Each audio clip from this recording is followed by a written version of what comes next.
আজকে আমরা ২৫শে বৈশাখ এই প্রবন্ধটা নিয়ে আলোচনা করব। এখন এই আলোচনাটা মোটেই রসাত্মক আলোচনা হবে না, রসভিত্তিক আলোচনা হবে না। এটা মূলত এসএলএসটির 11-12 এর যে এক্সামটা মানে পোস্ট গ্র্যাজুয়েশনের যে এক্সামটা তার উপর বেস করেই আলোচনাটা হবে। ঠিক যেরকম প্রশ্ন আসবে সেই ধরনের আলোচনা আমরা এখানে করব। আচ্ছা, তো প্রথমে একটুখানি বলে নিই, যেটা একেবারেই না বললে নয়, সেটা হচ্ছে যে আমরা এই নামটা ২৫শে বৈশাখ এটা দেখেই বুঝতে পারছি যে এখানে যে ব্যাপারটা ঘটেছে, ২৫শে বৈশাখ রবীন্দ্রনাথের জন্মদিন। এই ২৫শে বৈশাখে প্রতি বছর এই ২৫শে বৈশাখকে কেন্দ্র করে রবীন্দ্র জয়ন্তী পালন করা হয়। তো বিভিন্ন সংস্থা বিভিন্নভাবে রবীন্দ্রনাথকে স্মরণ মনন করেন রবীন্দ্র সৃষ্টির বিভিন্ন দিক দিয়ে আর কি। একই সাথে বিভিন্ন পত্রপত্রিকাতে লেখালেখিও হয়।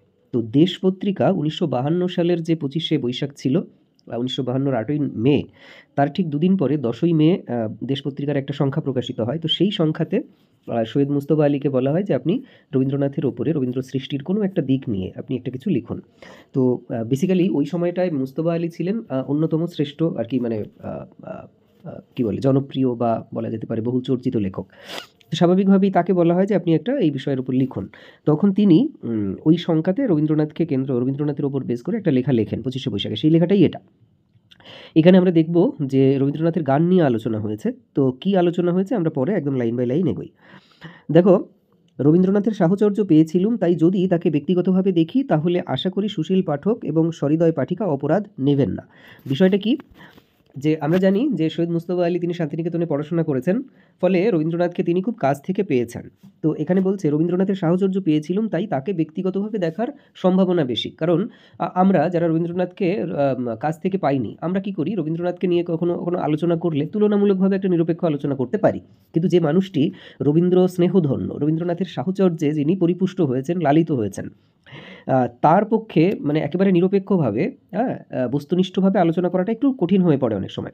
তাই এখানে বলছেন যে ব্যক্তিগতভাবে যদি দেখি তাকে, তাহলে আশা করি সেটা পাঠক পাঠিকারা অপরাধ হিসাবে গণ্য করবেন না।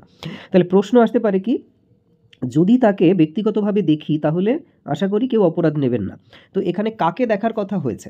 তো উত্তর হচ্ছে রবীন্দ্রনাথকে দেখার কথা বলা হচ্ছে। কেন তাকে ব্যক্তিগতভাবে দেখার প্রসঙ্গ এসেছে? কারণ লেখক রবীন্দ্রনাথের সাহচর্য পেয়েছিলেন। ওকে, এইবার কে রবীন্দ্রনাথের সাহচর্য পেয়েছিলেন? উত্তর হচ্ছে সৈয়দ মুজতবা আলী। তো এইভাবে বিভিন্ন দিক থেকে এখান থেকে প্রশ্ন আসতে পারে।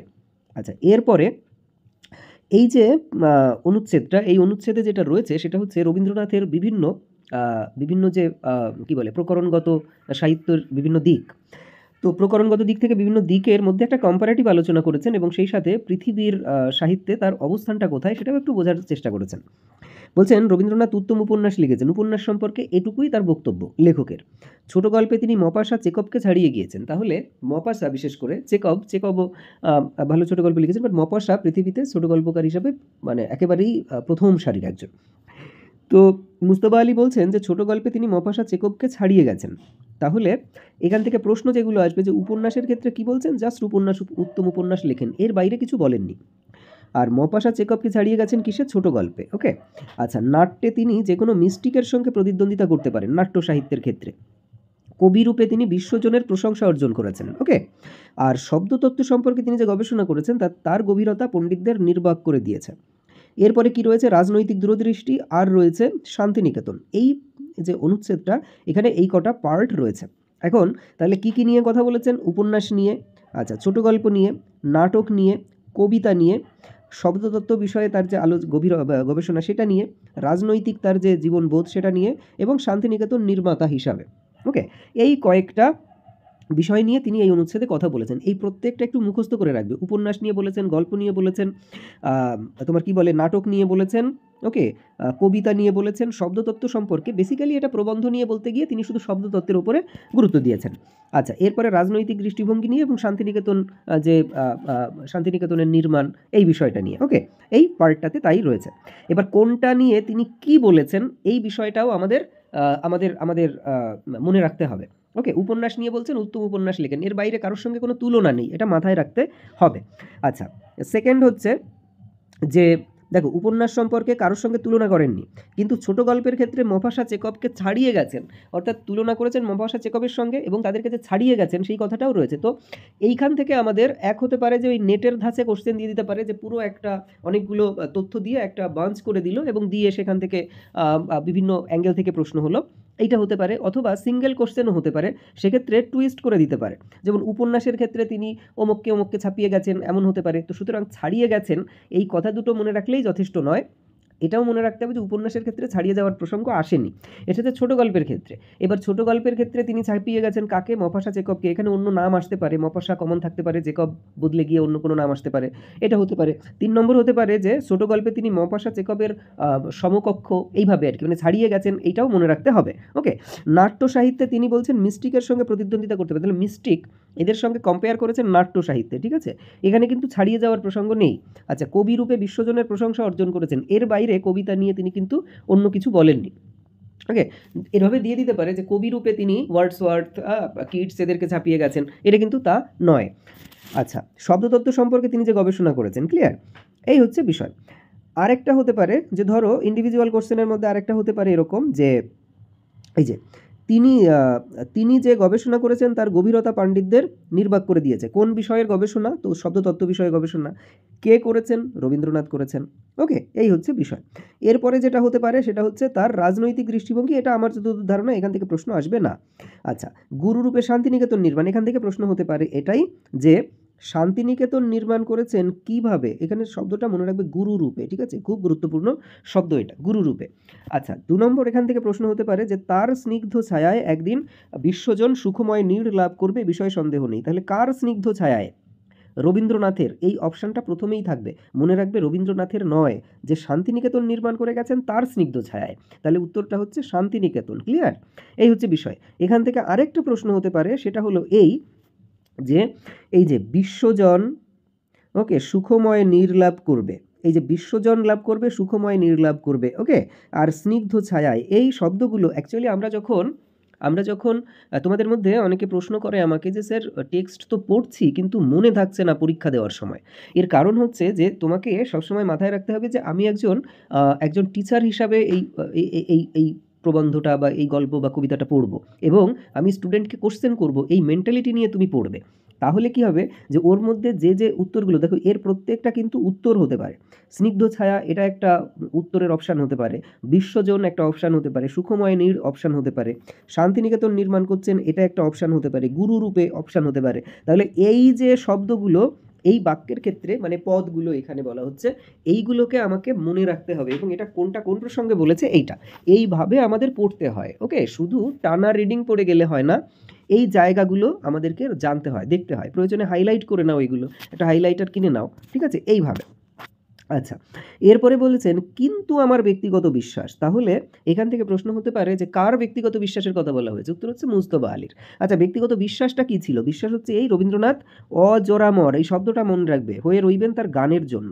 ওকে, তাহলে এখান থেকে পয়েন্ট কি আছে? এই যে ব্যক্তিগত বিশ্বাস, আমার, রবীন্দ্রনাথ, অজরামর আর গান, এই কটা শব্দ উত্তর হতে পারে আমার। তাহলে প্রশ্ন বিভিন্ন দিক থেকে হতে পারে। আমার কার? মুজতবা আলীর। ওকে, ব্যক্তিগত বিশ্বাস এইটা রবীন্দ্রনাথ, মানে এই যে যদি এটা থাকে যে এসব উত্তীর্ণ হয়ে অজরামর হয়ে রইবেন তার গানের জন্য, কে? উত্তর হচ্ছে রবীন্দ্রনাথ। ওকে, অজরামর এই শব্দটা, যে এখানে কোন শব্দটা ব্যবহার করা হয়েছে, যে কিন্তু আমার ব্যক্তিগত বিশ্বাস রবীন্দ্রনাথ এসব উত্তীর্ণ হয়ে তার গানের জন্য কি হয়ে রইবেন? উত্তর হচ্ছে অজরামর হয়ে রইবেন, এই ব্যাপারগুলো, ঠিক আছে, এইভাবে। আর কিসের জন্য অজরামর হয়ে রইবেন? গানের জন্য, ঠিক আছে, অজর, অজরা আর অমর, এইভাবে হচ্ছে অজরামর। আচ্ছা, এরপরে বলছেন সুরের দিক দিয়ে বিচার করব না, তাহলে এইবার রবীন্দ্রনাথের গান নিয়ে তিনি পরবর্তী পুরো অংশটা জুড়ে আলোচনা করছেন। তো এই যে গান নিয়ে আলোচনা করবেন, বলছেন যে আমি সুরের দিক দিয়ে বিচার করব না, মানে গানের সুর নিয়ে কিন্তু লেখক কথা বলতে চাইছেন না আজকের এই প্রবন্ধে।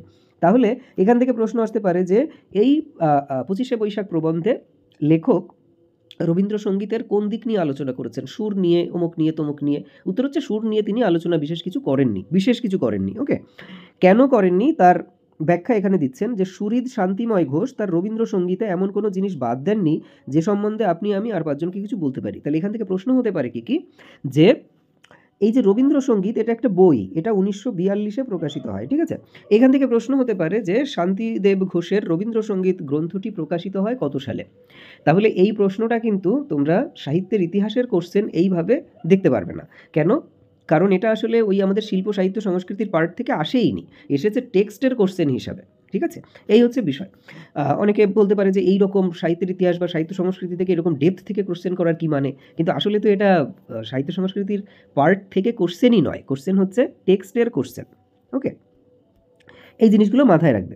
তাহলে এখানে বলছে কি যে শান্তিদেব ঘোষ, ঠিক আছে, রবীন্দ্রসঙ্গীত বইতে এমন কোনো জিনিস বাদ দেননি যে সম্বন্ধে আপনি আমি আর পাঁচজনকে বলতে পারি। তাহলে কোন সম্বন্ধে?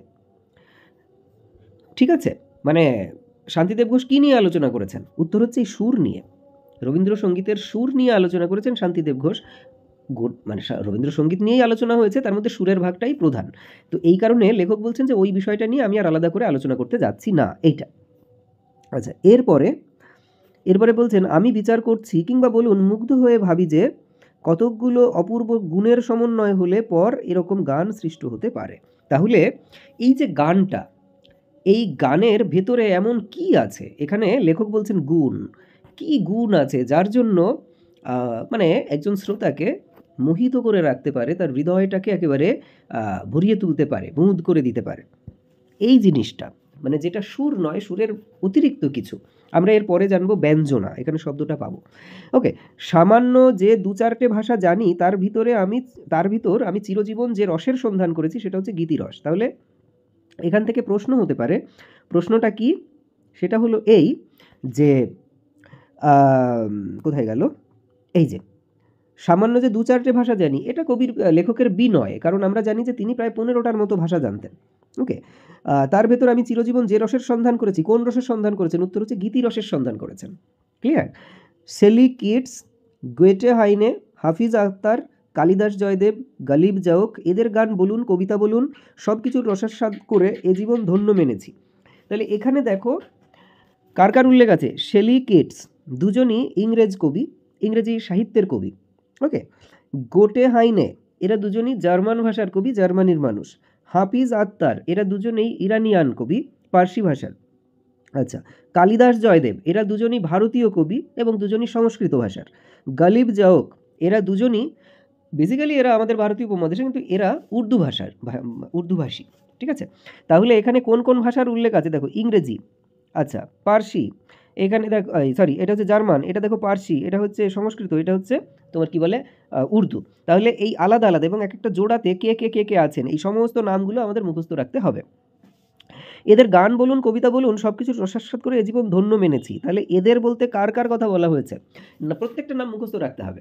ওকে, কারণ এখান থেকে দিয়ে দিতে পারে যে এদের মধ্যে কার উল্লেখ লেখক করেননি, তাহলে তিনটে ঠিক নাম দিয়ে দেবে, একটা বাইরে থেকে নাম দিয়ে দেবে। অথবা বলতে পারে যে এখানে কার কথা বলা হয়েছে, তিনটে বাইরের থেকে নাম দিয়ে দেবে, একটা এর মধ্যে থেকে দিয়ে দেবে। তো সবকটা নাম আমাদের মুখস্থ রাখতে হবে। 1 2 3 4 5, 5টা জোড়া, তার মানে মোট 10 জন কবি আছেন এখানে। ওকে, এইটা মাথায় রাখতে হবে। আচ্ছা, এরপরে বলছে এমনটি আর পড়িল না চোখে আমার যেমন আছে। বলছেন যে ওদের গান বা সঙ্গীতে বা কবিতায় আমি মুগ্ধ হয়েছি ঠিকই, কিন্তু তারপরও দিনের শেষে রবীন্দ্রসঙ্গীত, রবীন্দ্রনাথের গান, এটা আমার জীবনে যেরকম, এইরকমটা আর কখনো আমি পাইনি। আচ্ছা, এই যে যে লাইন দুটো, এমনটি আর পড়িল না চোখে আমার যেমন আছে, এটা কোথা থেকে নেওয়া হয়েছে? এটা প্রশ্ন আসতে পারে। তো আমি এর ডিটেলসে যাচ্ছি না। এটা আমরা জানি যে সোনার তরীর পুরস্কার কবিতা থেকে নেওয়া। বেসিক্যালি সেখানে একজন কবি আছেন এবং তার সহধর্মিণী, তার স্ত্রী আছেন, তাদের যে প্রেক্ষাপট, সেই প্রেক্ষাপট রয়েছে। আমি ডিটেলসে যাব না বলে, কারণ আমি রবীন্দ্রসঙ্গীতে মানে বা রবীন্দ্রনাথের কবিতা গানে ঢুকলে আমি মানে কি বলে প্রসঙ্গ থেকে দূরে সরে যাই। একান্তই ইচ্ছে যে শুধু এসএলএসটিতে ঠিক যেখানে যেখানে প্রশ্ন আসবে শুধু সেই জায়গাগুলো থেকে আমি স্যার তোমাদেরকে ওই প্রশ্নগুলো তুলে তুলে দিতে দিতে যাব। তোমরা ঠিক সেই সেই জায়গাগুলোতে পড়বে। আবার যারা আমরা টেক্সটের নোট করি আমরা, তাহলে ঠিক ওই জায়গা থেকে আমরা টেক্সটের নোটটা করে নেব, প্রশ্ন উত্তর করে নেব। ওকে, তাহলে বলছেন এমনটি আর পড়িল না চোখে আমার যেমন আছে, মানে এখানে আমার যেমন আছে বলতে আমার যেমন আছে, যেমন বলতে অ্যাকচুয়ালি রবীন্দ্রসঙ্গীতের কথা বলা হচ্ছে। আচ্ছা, এরপরে তার কারণ বিশ্লেষণ করতে গিয়ে বারবার হার মেনেছি। এই যে সমস্ত গান কবিতা শোনেন কিন্তু রবীন্দ্রসঙ্গীতের পাশে অন্য কিছুকে আর কি জায়গা দিতে পারেন না, এর কারণটা কি? বলছেন বারবার হার মেনেছি, মানে আমি কারণ খুঁজে পাইনি। রবীন্দ্রনাথের গান এমনই এক অখণ্ড রূপ নিয়ে হৃদয়ে মন অভিভূত করে ফেলে যে তখন সর্বপ্রকার বিশ্লেষণ ক্ষমতা সম্পূর্ণ লুপ্ত হয়। তাহলে তখন সর্বপ্রকারের বিশ্লেষণ ক্ষমতা সম্পূর্ণ লুপ্ত হয়। কেন সম্পূর্ণ লোপ পায়? তার কারণ রবীন্দ্রনাথের গান এক অখণ্ড রূপ নিয়ে হৃদয় মন অভিভূত করে ফেলে, মানে কেমন যেন সম্মোহিত করে ফেলে, কবিকে বুঁদ করে রাখে। তার ফলে ওই বিশ্লেষণ করার আর কোনো ইচ্ছে বা ক্ষমতা কোনোটাই তার থাকে না। ওকে, এই হচ্ছে গিয়ে বিষয়। আমরা রবীন্দ্রনাথের কিছু কিছু গান, যেগুলো কখনো আমাদের দুঃখের মুহূর্তের গান, কখনো আমাদের আনন্দের মুহূর্তের গান, কখনো আমাদের প্রেমের মুহূর্তের গান, রোম্যান্টিক মুহূর্তের গান, দেখবে বিশ্লেষণ করতে ইচ্ছে করে না। কেন ভালো লাগছে? অত সুর, তাল, হাবিজাবি নিয়ে আলোচনা করতে ইচ্ছে করে না। শুধু মনে হয় যে বুঁদ হয়ে থাকি এই মুহূর্তটায়, এরকম। তো এই হচ্ছে গিয়ে বিষয়। এখান থেকে কতগুলো পয়েন্ট, এক হচ্ছে এই অখণ্ড রূপ রবীন্দ্রনাথের গানে আছে। আচ্ছা, হৃদয় মনকে অভিভূত করে ফেলে, এই কারণে বিশ্লেষণ ক্ষমতা লোপ পায়। এই তিনটে পার্ট একটু আমাদের মনে রাখতে হবে। আচ্ছা, এরপরে জার্মানরা যখন লিডার কিংবা ইরানিরা যখন গজল গান, তখন একমাত্র তখনই আমি রবীন্দ্রসঙ্গীত জাতীয় কিঞ্চিত রস পেয়েছি। তাহলে এখান থেকে প্রশ্ন হবে, একমাত্র তখনই আমি রবীন্দ্রসঙ্গীত জাতীয় কিঞ্চিত রস পেয়েছি। কখন? জার্মান লিডার আর ইরানি গজল যখন তিনি শোনেন। তাহলে লিডার এবং গজল দুটোই কিছুটা সুরের মূর্ছনা আছে এবং কিছুটা গীতিরসও রয়েছে, ঠিক আছে? তো এই দুটো মোটের ওপর সমধর্মী এবং রবীন্দ্রসঙ্গীতের মধ্যেও সেই রসটা লেখক কিছুটা কিছুটা পান। আচ্ছা, বাকি যে গানগুলো বা কবিতাগুলো, সেগুলোর মধ্যে তিনি রবীন্দ্রসঙ্গীতের মধ্যে যে বুঁদ হয়ে থাকার ব্যাপারটা, সেটা অতটা পান না। তাই একমাত্র সেগুলোর সঙ্গেই রবীন্দ্রনাথের গানের তুলনা করে ঈষৎ বিশ্লেষণ করা যায়। তাহলে কোন কোনটার সাথে? লিডার আর গজলের সাথে। লিডার কোথায়? জার্মানিতে, আর গজল কোথায়? ইরানি, পার্সি ভাষায়, ঠিক আছে? এইখান থেকে প্রশ্ন হবে। তখন ধরা পড়ে কি? ধরা পড়ে না এই নিচের পুরোটা তখন ধরা পড়ে কি? রবীন্দ্রনাথের গানের অখণ্ড সম্পূর্ণ রূপ। তাহলে রবীন্দ্রনাথের গানের অখণ্ড সম্পূর্ণ রূপ ধরা পড়ে। কখন ধরা পড়ে? যখন লিডার বা এই গজল শোনেন।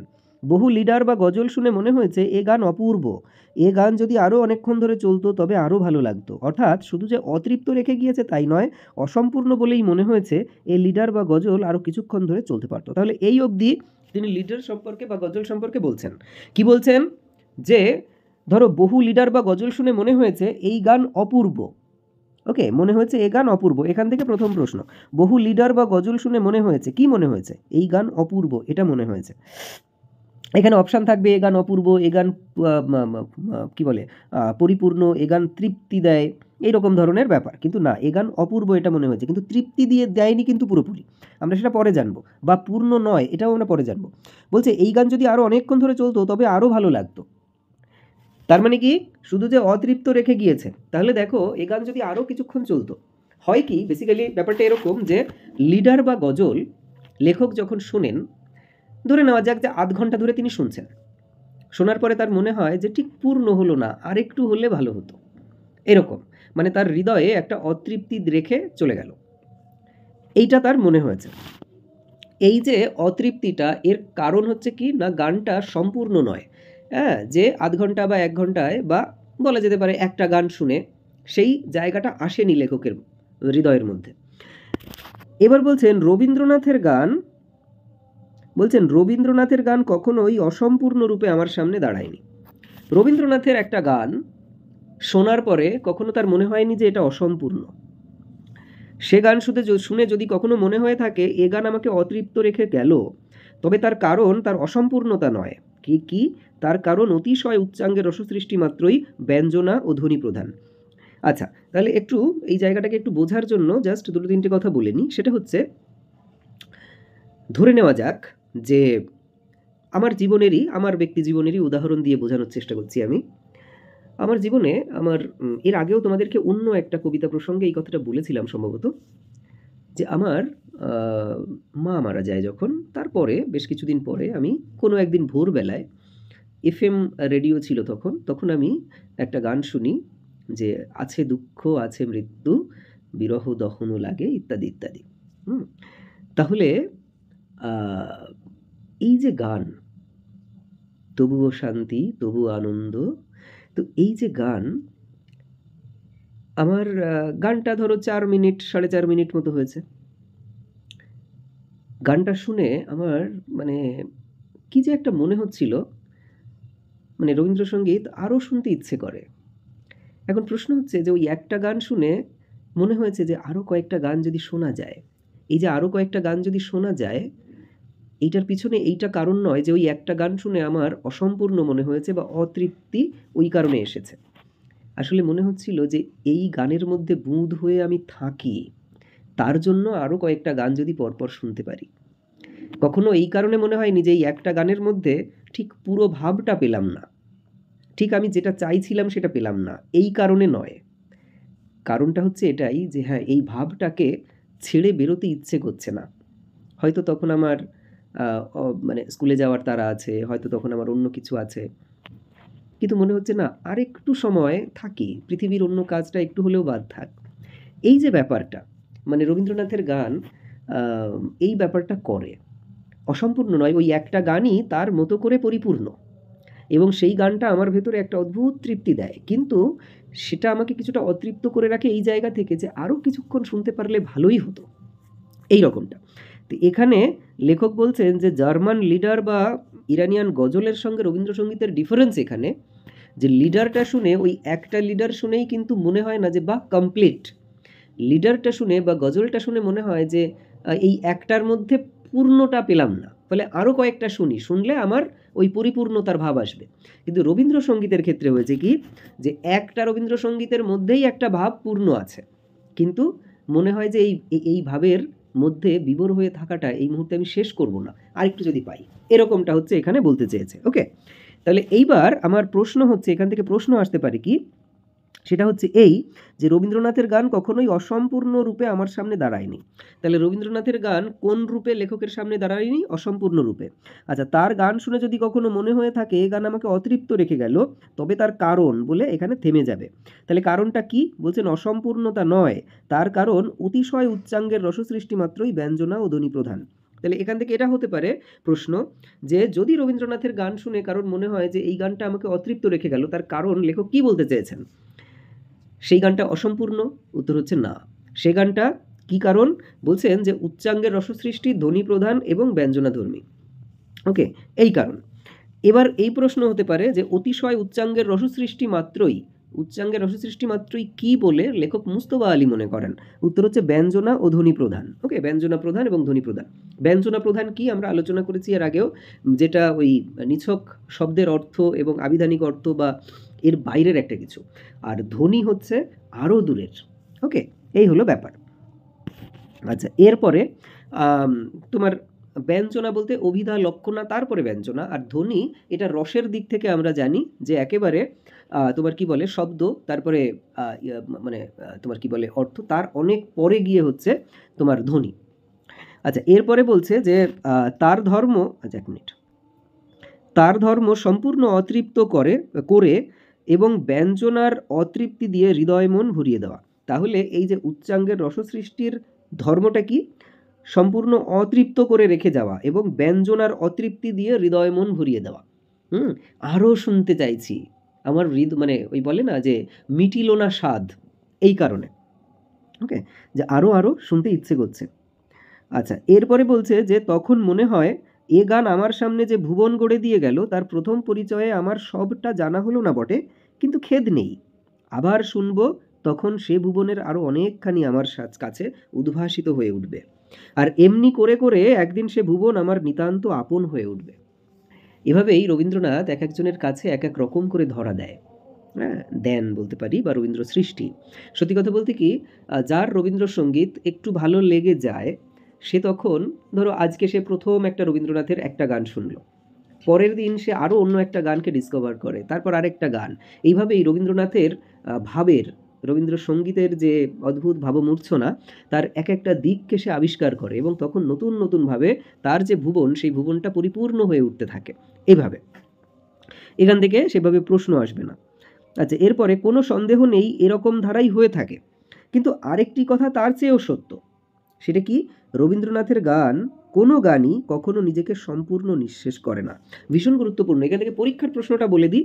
সেটা হচ্ছে যে আরেকটি কথা তার চেয়েও সত্য, কোন কথাটা? উত্তর হচ্ছে রবীন্দ্রনাথের কোনো গান কখনো সম্পূর্ণ নিজেকে নিঃশেষ করে না। বিষয়টা কি? ব্যাপারটা হচ্ছে দেখো,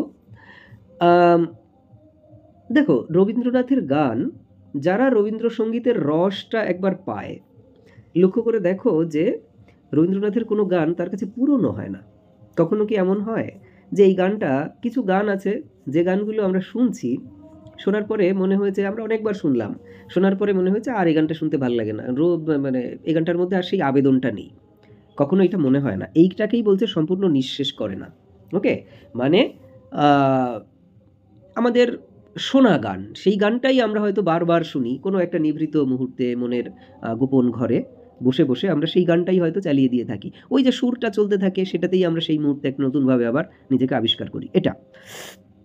এরপর বলছে শব্দের চয়ন, সে শব্দগুলো বিশেষ স্থলে সংস্থাপন এবং হৃদয় মনকে অভাবিত কল্পনাতীত নতুন শব্দের ভেতর দিয়ে উন্মুখ করে রেখে ভাবে, অর্থে, মাধুর্যে পরিসমাপ্তিতে পৌঁছে দিয়ে গান যখন সাঙ্গ হয় তখন প্রতিবারই হৃদয়ঙ্গম করি এ গান আর অন্য কোনো রূপ নিতে পারতো না। কি বলছে, যে রবীন্দ্রসঙ্গীত যখন আমি শুনছি তখন একই সাথে ভাব, অর্থ, মাধুর্য এই সমস্তটা নিয়ে রবীন্দ্রসঙ্গীত এমন একটা জায়গায় আমাকে তুলে নিয়ে যায়, তখন মনে হয় যে এই যে গানটা, এটা এই রকমটাতেই সুন্দর হতো। মানে ধরো রবীন্দ্রনাথের কোনো একটা গান শুনে আমাদের কি মনে হয় যে এর সুরটা এরকম না হয়ে এরকম হলে ভালো হতো? কখনো কি মনে হয় এই কথাগুলো এরকম না হয়ে এরকম হলে ভালো হতো? কখনো কি মনে হয় এই গানটাকে ঠিক এইভাবে না গেয়ে এইভাবে গাইলে ভালো হতো? এটা কিন্তু মনে হয় না, বরং সেই উল্টোটা যদি কেউ করে সেটা বেশিক্ষণ ভালো লাগে না, হয়তো একবার দুবার চমকের জন্য ভালো লাগে, কিন্তু দিনের শেষে সেই পুরাতন সুর, সেই যে চিরন্তন সুর, সেই সুরেই, সেই কথাতেই, সেই জাদুতেই ভালো লাগে। দেখো রবীন্দ্রনাথের গান সুর একই আছে, কিন্তু ভাষাটা বদলে দেওয়া হলো, বাংলা থেকে হিন্দি বা ইংলিশ করা হলো, দেখবে রবীন্দ্রসঙ্গীত আর হচ্ছে না। এবার ধরো বাংলা ভাষাই আছে, রবীন্দ্রসঙ্গীতকে নতুনভাবে ফিউশন টিউশন এদিক ওদিক করে তো করা হচ্ছে, দেখবে সেইটা ঠিক সেই জায়গাটাকে ছুতে পারছে না। এই কথাটাই এখানে বলছে যে রবীন্দ্রনাথের গান শুনে এটাই মনে হয় যে এইভাবেই, এই মাধুর্যটা রেখেই এই গানটাকে সুন্দর লাগছে, অন্য কোনো রূপে হতো না। এইটাকে উদাহরণ দিচ্ছেন কি, নটরাজের মূর্তির সাথে। নটরাজের যে মানে যে নৃত্যরত মূর্তি, বলছেন যে ওই যে তার চোখের সামনে মানে যে রূপটা তার দেখা যাচ্ছে নটরাজের, ওই রূপটা ছাড়া অন্য কোনো রূপের নৃত্যে নটরাজ আর নটরাজ হতেন না, এইটা। তাই বলি নটরাজের প্রত্যেকটি অঙ্গভঙ্গির মতো রবীন্দ্রনাথের গানের প্রত্যেকটি শব্দ। প্রশ্ন যেখান থেকে আসবে সেটা হচ্ছে রবীন্দ্রনাথের গানকে নটরাজের মূর্তির সাথে তুলনা করা হয়েছে। 2 নম্বর হচ্ছে নটরাজের প্রত্যেকটি অঙ্গভঙ্গি সেটার সঙ্গে তুলনা করা হয়েছে রবীন্দ্রনাথের গানের প্রতিটি শব্দকে। ওকে, এই দুটো হচ্ছে প্রশ্ন, মানে প্রশ্ন আসার বিষয়। এবার ব্যাপারটা তুমি লক্ষ্য করে দেখো, আমি মানে নৃত্যের জগতের মানুষদের একটু আধটু যা লেখা পড়েছি বা কথা শুনেছি, তাতে দেখেছি যে নটরাজ মূর্তি এটা শুধু ভারতবর্ষের নয়, পৃথিবীতে যারা নৃত্য নিয়ে চর্চা করেন তাদের কাছে এক মহাবিস্ময়। হ্যাঁ, এই হচ্ছে ব্যাপার। কিন্তু তুমি ভেবে দেখো নটরাজের ওই যে নৃত্যরত যে ভাব, ওই ফর্ম ছাড়া অন্য কোনো ফর্মে নটরাজের নৃত্যকে আর ওই ভাবটা, ওই মাধুর্যটা ফুটিয়ে তুলতে পারবে না, এইখানেই বলতে চাইছেন লেখক। আচ্ছা, এরপরে বলছেন লক্ষ্য করেছেন নিশ্চয়ই চমৎকার সুর, তাল, জ্ঞান, মধুরতম কণ্ঠ, তবু কোনো কোনো গায়কের গাওয়া রবীন্দ্রনাথের গান ফিকে, পানসে অর্থাৎ ফ্ল্যাট মনে হয়। কিছু কিছু লেখক মানে গায়ক, তারা নিজেরা তাদের গানের জগতে অত্যন্ত উচ্চ স্তরের শিল্পী, 1। 2 নম্বর হচ্ছে তারা বেশ সুর দিয়ে গাইলেন, তাল ঠিক রাখলেন, তাদের গলাটাও খুব মিষ্টি, কিন্তু তারপরও তারা যে রবীন্দ্রসঙ্গীত গাইছেন সেই রবীন্দ্রসঙ্গীতটা অতটা ভালো লাগছে না, ফ্ল্যাট মনে হচ্ছে, ফিকে পানসে মনে হচ্ছে। এর কারণটা কি? এখানে বলছে কেন এরকম ধারা হয় তার কারণ অনুসন্ধান করলে অধিকাংশ স্থলেই দেখতে পাবেন গায়কের যথেষ্ট শব্দ সম্মান বোধ নেই। রবীন্দ্রনাথের গান গাইতে গেলে রবীন্দ্রনাথের যে ব্যবহৃত শব্দগুলো, বিভিন্ন ক্ষেত্রের যে ভাবগুলো, সেগুলোকে শ্রদ্ধার সাথে দেখতে হবে, সেটাকে নিয়ে খুব গভীর শ্রদ্ধার সাথে ভাবতে হবে। এইটা যাদের নেই তাদের গান কখনো ওই জায়গায় আসবে না। তাহলে শব্দ সম্মান বোধ এটা খুব গুরুত্বপূর্ণ। ওকে, এই যে এখান থেকে প্রশ্ন আসতে পারে কোন কোন গায়কের গাওয়া রবীন্দ্রনাথের গান ফিকে, পানসে অর্থাৎ ফ্ল্যাট মনে হয়, এর কারণ কি? সুর, তাল, অমুক অমুকের অভাব, শব্দ সম্মান বোধ নেই, এরকম বিভিন্নভাবে দেবে। তাহলে উত্তর হচ্ছে এটা। এর জন্য কি হয়, প্রতিটি শব্দ রসিয়ে রসিয়ে গাইছেন না, আর তাই নটরাজের প্রতিটা অঙ্গ যেন আড়ষ্ট হয়ে গেছে, তার নৃত্য বন্ধ হয়ে গেছে। তাহলে ভেবে দেখো, এই হচ্ছে বক্তব্য লেখকের। আমরা নিজেরাও বিভিন্ন গায়ক গায়িকাদের এরকম রবীন্দ্রসঙ্গীত শুনলে, আমি এখানে নাম বলতে পারতাম, কিন্তু সেটা আসলে তাকে একটু অসম্মান করা হয়, এই কারণে আমি সাধারণত নেগেটিভ অর্থে সেসব গায়ক গায়িকাদের নাম বলতে চাইছি না। বাট এরকম অনেক ক্ষেত্রে আমারই হয়েছে যে একজন নামকরা গায়ক, হ্যাঁ, তার গায়ক কি নিয়ে কোনো প্রশ্ন নেই, কিন্তু তার গান ভালো লাগেনি আমার অতটা। একবার দুবার ঠিক আছে, এক্সপেরিমেন্ট হিসাবে কেমন লাগলো দেখি, বাট ওভারঅল ভালো লাগেনি। আচ্ছা, এরপরে বলছে যে মৃত্তিকার বন্ধন থেকে রবীন্দ্রনাথ কত শতবার আমাদের নিয়ে গেছেন নীলাম্বরের মর্ম মাঝে। আবার যখন তিনি আমাদের পৃথিবীতে ফিরিয়ে আনেন, তখন এই মৃত্তিকাই স্বর্গের চেয়ে অধিকতর মধুময় হয়ে ওঠে। এটা ঘটে। ধরে নেওয়া যাক যে আমরা কি বলা যায়, সঙ্গীত বা মিউজিক, কলকাতায় ডোভার লেনে মিউজিক কনফারেন্স হয়। তো আমি একটা সন্ধ্যের বর্ণনা দিচ্ছি। সেখানে শুরু হলো বাদ্যযন্ত্রের বাজনা, এবং এই যে শুরুর পরে ধীরে ধীরে ধীরে ধীরে একজন শ্রোতা তিনি ওই ভাবের মধ্যে ঢুকে গেলেন, এবং তারপর তাকে নিয়ে যেন কিছুক্ষণ পরে সেই যে মিউজিশিয়ান তিনি খেলছেন, তার হৃদয়টাকে তিনি তার মতো করে তার নিজের যে বাদ্যের তালে তালে বা তার যে কি বলা যায় মানে মিউজিকের তালে তালে তার হৃদয়টাকে দোলাচ্ছেন। এবং এইভাবে করতে করতে আবার তাকে নিয়ে এলেন সেই শান্ত একটা অদ্ভুত আনন্দের মুহূর্তে। ওকে, এইভাবে ব্যাপারটা ঘটে। এটা গানের ক্ষেত্রেও ঘটে। উন্নত গান, যে গানগুলোতে কোমর দুলবে না, মানে দুলবে না, দুলে উঠবে হৃদয়, মনের ভেতরে কোনো একটা নিভৃত কোণে ছোট ছোট ছোট ছোট হালকা অনুরণন উঠতে থাকবে, এই ধরনের গানগুলো এরকম কোনো একটা অনুষ্ঠান যদি কখনো আমরা দেখি, মানে ফিজিক্যালি উপস্থিত থাকার সুযোগ পাই, সেদিন বোঝা যাবে যে একজন গায়ক কত বড় মুনশিয়ানা দিয়ে এটা করতে পারেন। ইভেন যদি আমরা খুব হালকা চালে ব্যাপারটাকে ভাবি, তো দেখব যে কখনো আমরা হয়তো একটু ক্লান্ত হয়ে অফিস থেকে বাড়ি ফিরলাম, বাড়িতে এসে চুপ করে একটু নিজের ঘরে সেই শঙ্খ ঘোষের বিখ্যাত কবিতা যে দিন শেষে ঘরে ফিরে একটু শরীরটাকে, মানে শরীরের বাইরের পোশাকটাকে খুলে ফেলে স্নান করে পবিত্র হয়ে ঘরের মধ্যে নিজের ঘরে, একান্ত নিজের গোপন ঘরে ঢুকে চুপচাপ করে একটু ভাবা। ঠিক সেই সময়টায় দেখা গেল যে আমি বিছানায় শুয়ে পড়লাম, হয়তো হালকা চালে একটু খুব হালকা মিউজিক দিয়ে রবীন্দ্রসঙ্গীত একটা চালিয়ে দিলাম। এখন রবীন্দ্রসঙ্গীত চলছে, আমি হয়তো 1 ঘন্টা সেই রবীন্দ্রসঙ্গীত শুনছি। সেখানে বিভিন্ন পর্যায়ের রবীন্দ্রসঙ্গীত হচ্ছে, বিভিন্ন পর্যায়ের গান, বিভিন্ন ভাবের গান, বিভিন্ন সুরের গান, বিভিন্ন বিষয়ের গান। দেখা যাবে কখনো মাটির পৃথিবীতে রবীন্দ্রনাথ মানুষের কথা বলছেন, কখনো এখান থেকে তিনি আধ্যাত্মিক জগতে চলে যাচ্ছেন, যেখানে অধ্যাত্ম ভাবের কথা বলছেন, কখনো রহস্যের মধ্যে ঢুকে যাচ্ছেন, মিস্টিকের মতো কথা বলছেন, আবার কখনো আবার ফিরে আসছেন মাটিতে। এইভাবে বিভিন্ন গানে যে বিভিন্ন ভাব ফুটে উঠবে, এইটার মধ্যে শ্রোতা বুঁদ হয়ে থাকবে। আমার জীবনে প্রায়ই এই ঘটনা ঘটে। আমি যখন এই রবীন্দ্রসঙ্গীত শুনি অনেকক্ষণ ধরে, তখন এই ব্যাপারটা আমার ভেতরে ঘটে। আশা করি তোমাদের মধ্যেও এই ব্যাপারটা ঘটে, মানে এটা সবার মধ্যেই ঘটা উচিত, যদি একান্ত নিভৃতে বসে এরকম গান শোনা যায়। তো এখানে বলছেন যে রবীন্দ্রনাথ কখনো মাটির বন্ধন থেকে তিনি নিয়ে যাচ্ছেন আমাদের নীলাম্বরের মর্ম মাঝে, মানে অত্যন্ত উচ্চ লোকে, আবার সেখান থেকে আমাদের নামিয়ে আনছেন মাটির পৃথিবীতে। বলছেন মাটির পৃথিবী তখন মধুময় হয়ে ওঠে। ওকে, এরপরে তিনি কোট করছেন, তারায় তারায় দীপ্তি শিখায় অগ্নিজলে নিদ্রাবিহীন গগনতলে। তো স্বাভাবিকভাবেই ওই প্রশ্ন, যেটা আগেও বলেছি যে এটা কোথা থেকে নেওয়া হয়েছে, রবীন্দ্রনাথের কোন বিশেষ টেক্সট থেকে এটা নেওয়া হয়েছে। এরকম শুনে কি কল্পনা করতে পারি যে ওই আলোক মাতাল স্বর্গসভার মহাঙ্গন কোথায় ছিল কোন যুগে মোর নিমন্ত্রণ। আমি এর ভেতরে ঢুকবো না, এমনিতেই প্রসঙ্গের বাইরে চলে যাই অনেক সময় আমি, বিশেষ করে এই আলোচনার মধ্যে। তোমাদের এখান থেকে প্রশ্ন আসবে যে এর টেক্সটটা অ্যাকচুয়ালি কি। আচ্ছা, এরপরে বলছেন যে তারপর মনকে যখন তৈরি করলুম সেই স্বর্গসভার নব নব নব অভিজ্ঞতার জন্য, তখন আবার হঠাৎ আমি কালের সাগর পাড়ি দিয়ে এলেম চলে নিদ্রাবিহীন গগনতলে। তার মানে শ্রোতার মনকে নিয়ে একেবারে রবীন্দ্রসঙ্গীত যেন খেলছে, রবীন্দ্রসঙ্গীত যেন শ্রোতার মনকে একবার এখানে, একবার সেখানে, একবার সেখানে এইভাবে তুলে নিয়ে যাচ্ছে। এটা তারপর এ ধারার কি অপূর্ব বর্ণনা, হেথা মন্দ মধুর কনক কানাকানি জলস্থলে শ্যামল মাটির ধরাতলে, হেথা ঘাসে ঘাসে রঙিন ফুলের আলিম্পন, বনের পথে আধার আলোয় আলিঙ্গন।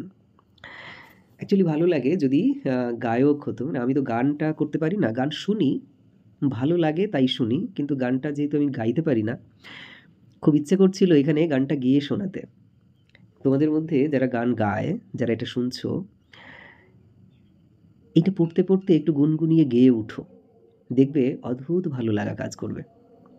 আচ্ছা, এরপরে বলছেন যে কখনো স্বর্গে কখনো মর্তে আবার আপন অজানাতে এই যে মধুর আনাগোনা, মানুষকে দেবতা বানিয়ে আবার তাকে দেবতার চেয়ে মহত্তর মানুষ করে তোলা, মাত্র কয়েকটি শব্দ আর একটুখানি সুর দিয়ে এই অলৌকিক কর্ম যিনি করতে পারেন তিনি বিশ্বকর্মা মহাত্মা। ওকে, তো এখান থেকে প্রশ্ন হবে কি, আগে প্রশ্ন বলি, বিশ্বকর্মা মহাত্মা এবার এই যে টোটাল কাজটা করেন কিভাবে করেন, কয়েকটা শব্দ আর একটুখানি সুর দিয়ে, এইটা। ওকে, আর কি এই যে অলৌকিক কর্ম করতে পারেন, অলৌকিক কর্ম কি না, এই যে মানুষকে দেবতা বানাচ্ছেন আবার সেই দেবতার চেয়েও মহত্তর মানুষ করে তুলছেন, এইভাবে। অর্থাৎ কখনো মানব মহিমাকে মহিমান্বিত করে তুলছেন, আবার সেই মহিমাটাকে ছাড়িয়ে গিয়ে আবার উচ্চস্তরে চলে যাচ্ছেন। এই সামগ্রিকতাটা ঘটছে রবীন্দ্রনাথের সঙ্গীতের মাধ্যমে। রবীন্দ্রসঙ্গীত আমাদের জীবনে সেই জায়গাটা নিয়ে আসে। ওকে, তো এখন এই এই যে জায়গাগুলোকে আমি আইডেন্টিফাই করলাম, এই জায়গাগুলো থেকে তোমরা তাহলে টেক্সটের নোটটা করে ফেলবে। ওকে, এখন বারবার করে পড়ো, হাইলাইট করবে সেই জায়গাগুলো এবং বারবার সেই জায়গাগুলোকে চোখ বোলাবে, দেখবে টেক্সটের প্রশ্নের উত্তর করতে আমাদের কনফিউশন তৈরি হবে না। ঠিক আছে?